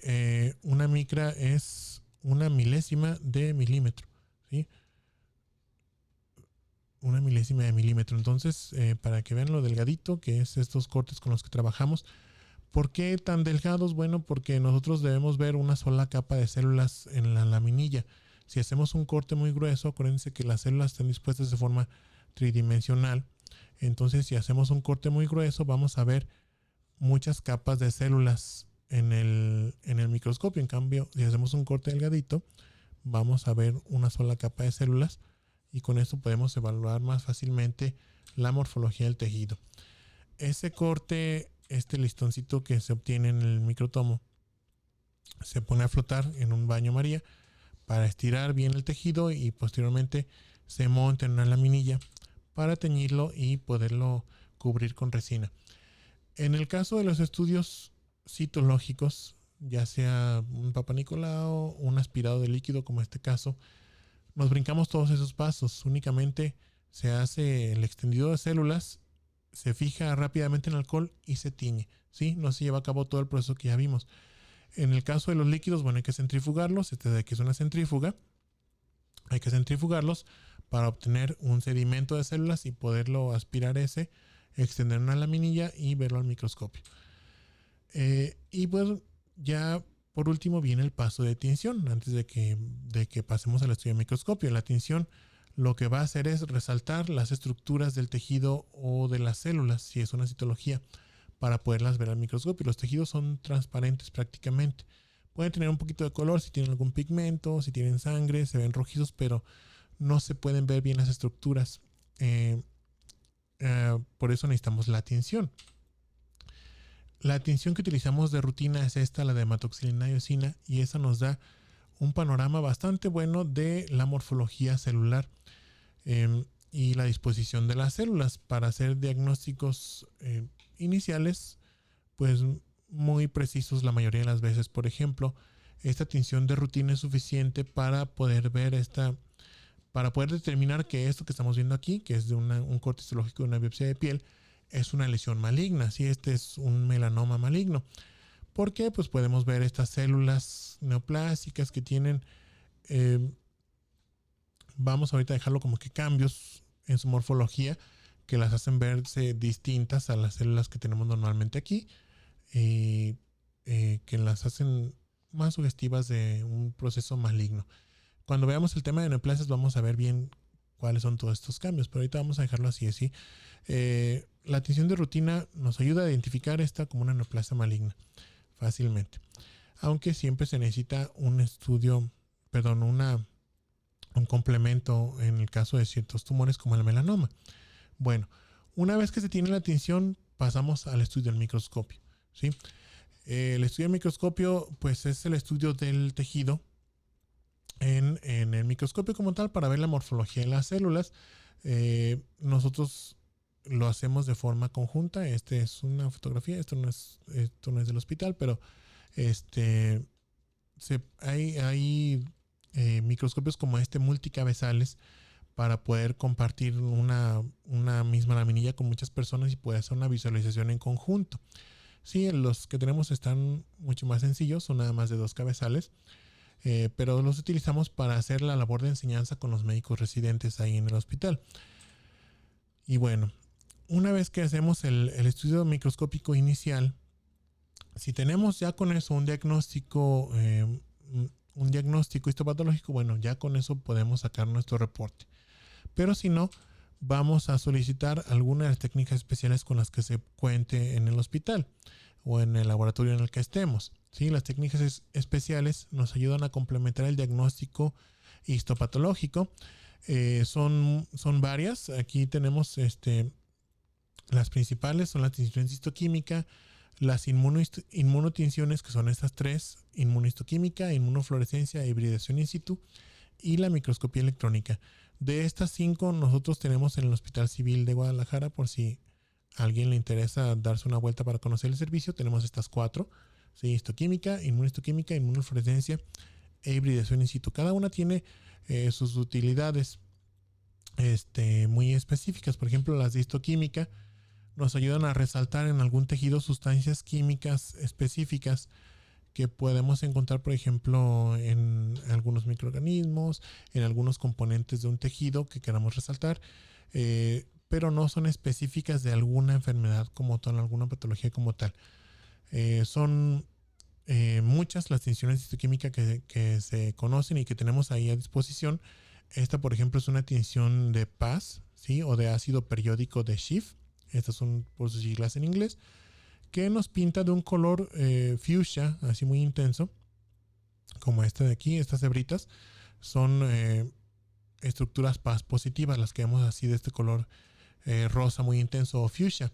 Esta lo utilizamos para resaltar, por ejemplo, membranas basales o algunos microorganismos, como este caso, sí, para los hongos, la tinción de PAS nos sirve mucho. Este es un caso de una micosis cutánea, sí, esta es una biopsia de piel y todas esas estructuras como bastoncillos o filamentos de color rosa muy intenso son hongos.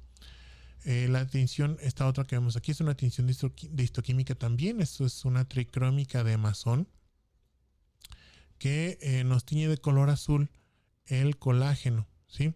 Aquí lo estamos viendo. En este caso nos ayuda para el diagnóstico de esta patología. Esta es una llamada colitis microscópica de tipo colagenoso, donde se deposita colágeno por debajo del epitelio superficial de la mucosa, y eso se puede ver únicamente con esta tinción, ¿sí? Porque el colágeno no resalta mucho con la tinción de rutina, entonces nos apoyamos con esta tinción de histoquímica.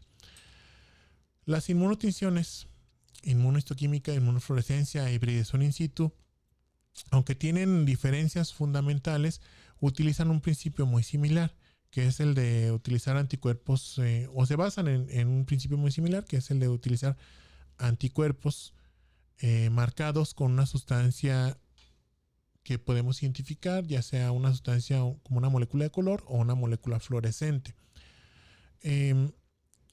Y bueno, el principio de estas tinciones se basa en la reacción antígeno-anticuerpo. Esto de aquí es un anticuerpo, perdón, o inmunoglobulina que está marcada con esta molécula, en este caso es una molécula fluorescente. Y lo que se hace es que ese anticuerpo reacciona contra algún antígeno tisular. Sí, fíjense como aquí se ve la superficie de la célula. Estos son los antígenos. Ahí reaccionan esos anticuerpos, se pegan y después los podemos visualizar, ya sea con técnicas de fluorescencia o con mediante la coloración con cromógenos, ¿sí? Como sería la inmunohistoquímica. Vamos a abundar más sobre estos métodos en la próxima clase. Sí, ahorita nada más los vamos a ver muy a grosso modo, pero es en lo que se basan estas técnicas, ¿sí? Entonces, estas nos ayudan a identificar sustancias específicas en el tejido o en las células de algún tejido. En el laboratorio, bueno, se llevan a cabo en un área especial. Las hacemos de forma automática. Tenemos dos procesadores. Este es uno de la marca Oncor. Este es otro de la marca Ventana de Roche, que hacen las tinciones de forma automática, ¿sí? ¿Por qué? Porque esto le da consistencia a las tinciones, hace que se puedan reproducir de forma muy consistente. Y aparte, algunos de los reactivos que vemos aquí son tóxicos para el técnico, entonces con eso se reduce la exposición a los mismos. Y bueno, cada una de estas técnicas nos va a dar un resultado diferente. Esta es una inmunofluorescencia de una biopsia de piel, que vemos cómo está pintándonos aquí la membrana basal en esta biopsia de piel. Esta sería la epidermis. Esto de aquí abajo sería la dermis. Y esta es la membrana basal. La membrana basal. Sí, en el caso de esta patología, bueno, se están depositando anticuerpos contra IgA, sí, en esta membrana basal de la piel. La inmunohistoquímica se ve muy diferente, aunque tiene el mismo principio, pero aquí los anticuerpos están marcados con moléculas de color. Entonces los vamos a ver de color café. Todo lo que vemos de color café es lo que está positivo, ¿sí? Aunque hay que saberla interpretar. Esto lo vamos a ver más en la próxima clase. Aquí también utilizamos anticuerpos específicos para determinar si hay alguna sustancia en particular que estemos buscando en el tejido. Por ejemplo, aquí estamos utilizando una proteína ácida fibrilar glial. En este tejido, esta es una muestra de cerebelo, y pues aquí se están marcando los astrocitos y algunas neuronas también. Sí, estos son astrocitos. o la hibridación in situ, que esta se utiliza para determinar si hay sobreexpresión de algún gen. Esto es ya para el diagnóstico de tumores, ¿sí? Sobre todo está orientado al tratamiento de los tumores. Aquí se utilizan, en vez de anticuerpos, se utilizan sondas de ADN, ¿sí?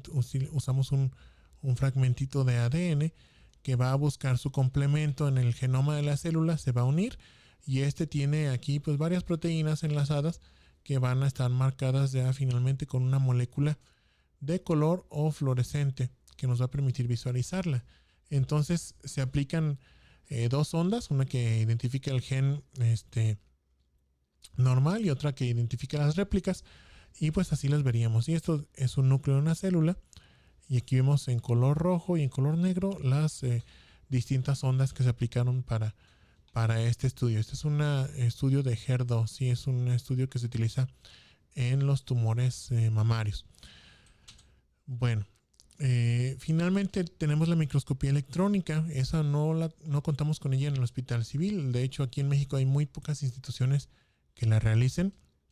Esta requiere de un microscopio electrónico como tal, como dice su nombre, que es un aparato muy grande, muy complejo, que lo que hace es incidir sobre la muestra. Aquí en este tubo vamos a colocar nosotros nuestra muestra, ¿sí? Y van a incidir sobre esa muestra haces de electrones que la van a atravesar, van a chocar acá contra una placa que es sensible o que va a detectar esos haces de electrones donde atraviesen a la muestra, y se nos va a hacer algo como una especie de radiografía, pero en vez de detectar luz va a detectar, o detectar fotones o rayos X, perdón, va a detectar electrones. Y eso ya lo podemos ver acá en la pantalla de la computadora que está conectada a este microscopio. ¿Para qué nos sirve la microscopía electrónica? Para ver la llamada ultraestructura, ¿sí? La ultraestructura de las células. La ultraestructura es la estructura de las, o son las estructuras más pequeñitas de la célula. Los organelos, las membranas, etcétera, el núcleo, la cromatina como tal, todo eso pertenece a la ultraestructura de la célula. Vamos a regresarnos un poquito, miren, para que vean la magnificación que nos da la microscopía electrónica. Esto, por ejemplo, es un astrocito, ¿sí? Y esto de aquí es el núcleo del astrocito, es una célula de la glía, del parénquima cerebral. Fíjense el tamaño del núcleo. Este es un campo ya de alto poder, ¿sí? Estamos en un aumento de 40x aquí en esta imagen, que es lo más que nos, bueno, no es lo más grande que nos puede dar un microscopio óptico convencional son hasta 100x con el objetivo de inmersión, pero bueno, este sería 40x. En el microscopio electrónico, fíjense, esto de aquí, esta estructura que vemos que ni siquiera está completa, es el núcleo de una sola célula, ¿sí? De un podocito, este es tejido renal. Por acá estaría el núcleo, continuaría, se nos saldría la pantalla y sería una estructura muy muy grande.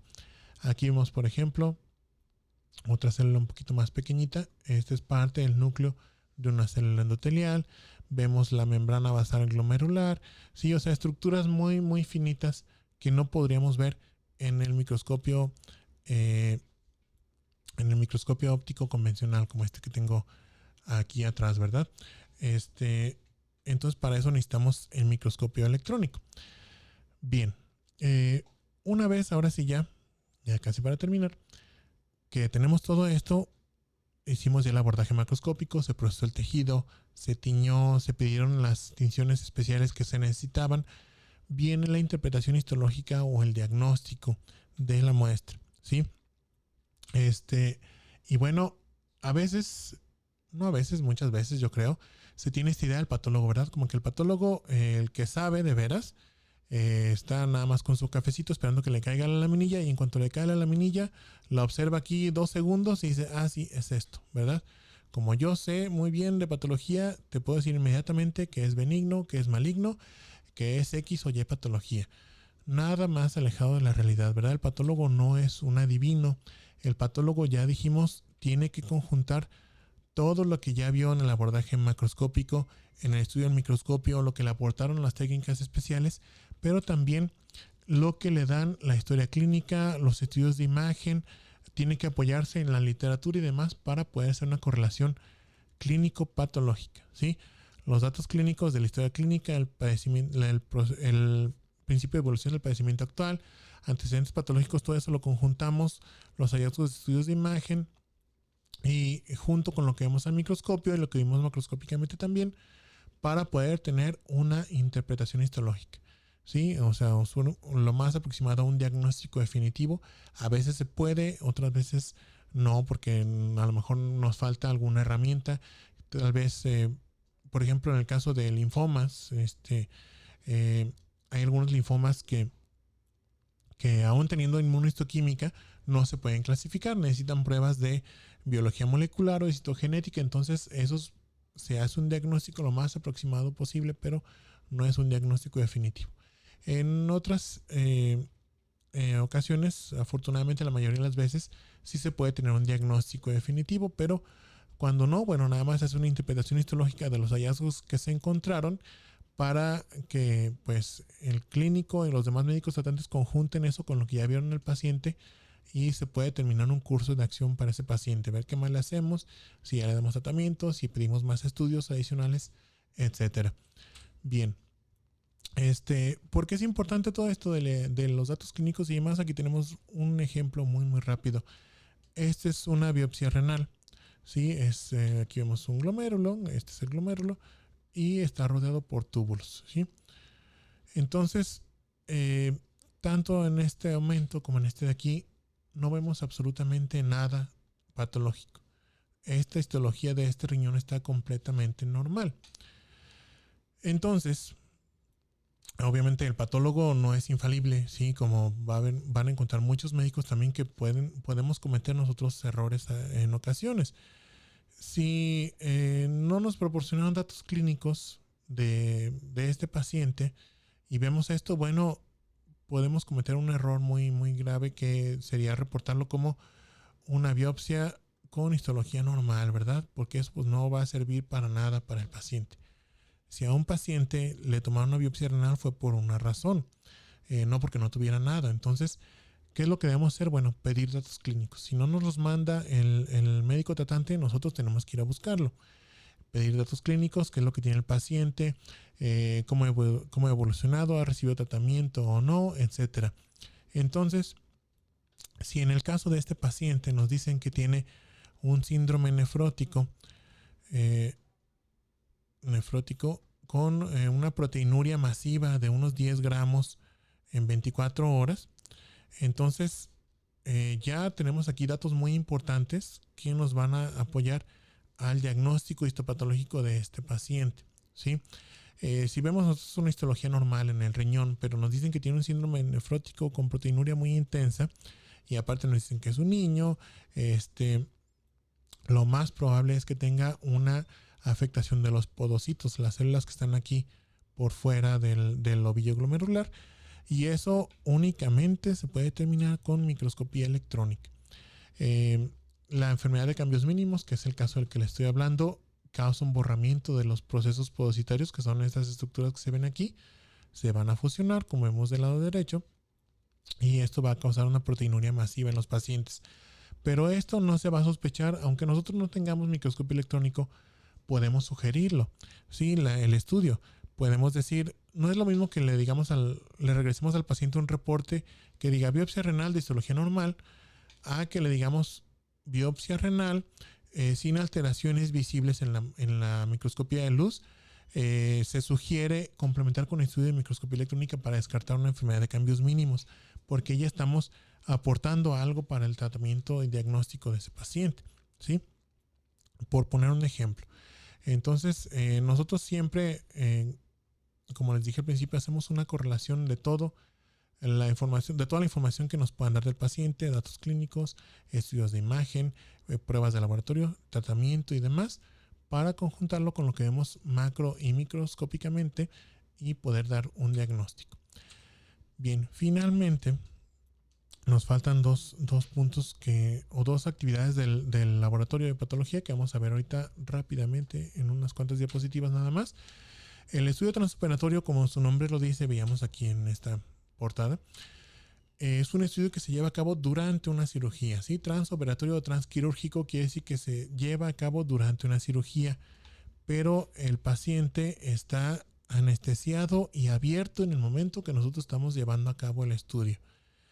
El proceso normal del estudio, todo eso que vimos del estudio macroscópico, procesamiento del tejido, corte, tensión, estudio al microscopio, lleva un lapso más o menos, si los vamos así muy acelerado, unos 3 días o 4 días hábiles, porque tenemos nosotros que poder estudiar también el caso. No es nada más les dije ver la laminilla y a los 2 segundos así es esto, no. Muchas veces tenemos que estudiar el caso, pero ese tiempo también se consume por el proceso del tejido. Eso lleva mucho tiempo, ¿sí? Lleva más o menos unas 12 a 24 horas el procesamiento del tejido. Entonces imagínense tener 12 horas anestesiado al paciente, no se puede, ¿sí?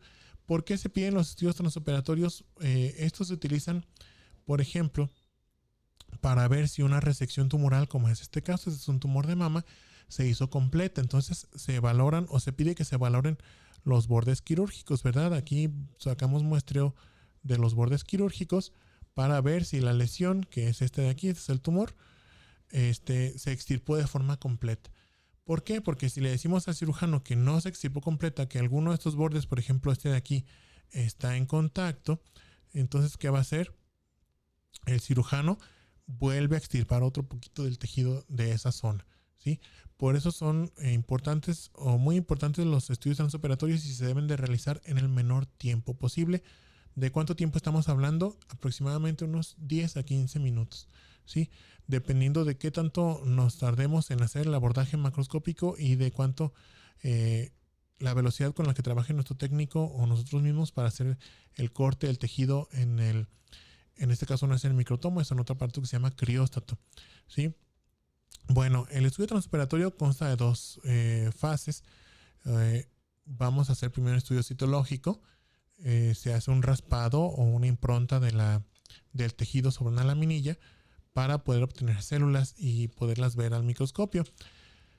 Este es un ejemplo de una citología de un transoperatorio de tiroides donde podemos ver cambios como en esta célula, como en esta de aquí, esta de acá, que son sugestivos de un carcinoma papilar. Entonces ya con esto podemos tener un diagnóstico de malignidad en este paciente, ¿sí?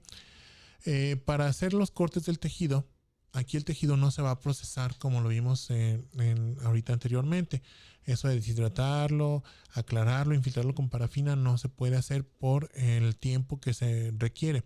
Entonces, ¿qué se hace? Se toma un pedacito de ese tejido, se selecciona un fragmentito, por ejemplo, el de este borde quirúrgico que queremos estudiar, se corta y se congela, ¿sí? En un aparato como este. Este es un crióstato.